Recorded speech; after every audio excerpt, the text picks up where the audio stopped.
Heute schaue ich mal, woran das liegt, dass es hier so stinkt. Also es war auch immer sehr angebrannt, wenn ich das Heizregister angemacht habe. Und deswegen werde ich jetzt mal das Heizregister anmachen.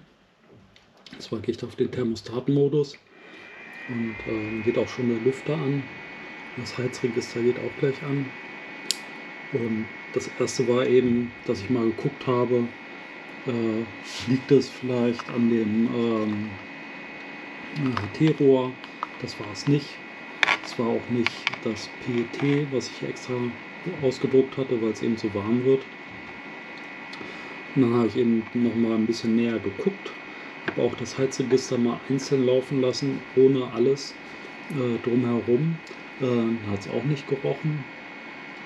Dann habe ich weitergesucht und bin dann auf die Idee gekommen, weil es so aus diesem Bereich roch, also wirklich die Elektronik. Ich habe dann mal einen Temperaturfühler an das Relais gehalten und da war ich dann wirklich überrascht, denn das wird richtig warm. Und das geht hoch bis 70 Grad. Und da habe ich mich natürlich gefragt, ist das Relais jetzt einfach nicht ausgelegt für die 10 Ampere, die das Heizregister ziehen soll.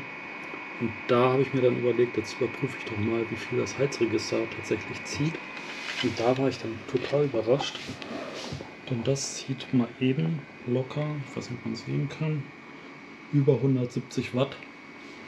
Und da war mir natürlich klar, dass es nicht das Relais ist, was unterdimensioniert ist, sondern das Heizregister ist einfach viel zu groß.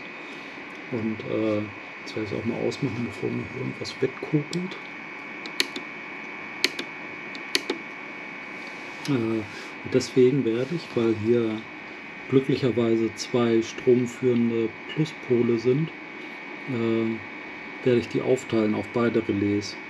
Denn 170 Watt, das entspricht ungefähr 14 Ampere. Wenn ich davon nur die Hälfte jeweils durch ein Relais schicke, dann sind das ja 7 Ampere und das müsste das Relais eigentlich ganz gut aushalten. Ja, das wäre jetzt so das nächste, was ich versuche, um irgendwie das Gerät sicher zu kriegen. Ja, danke fürs Zuschauen. Tschüss.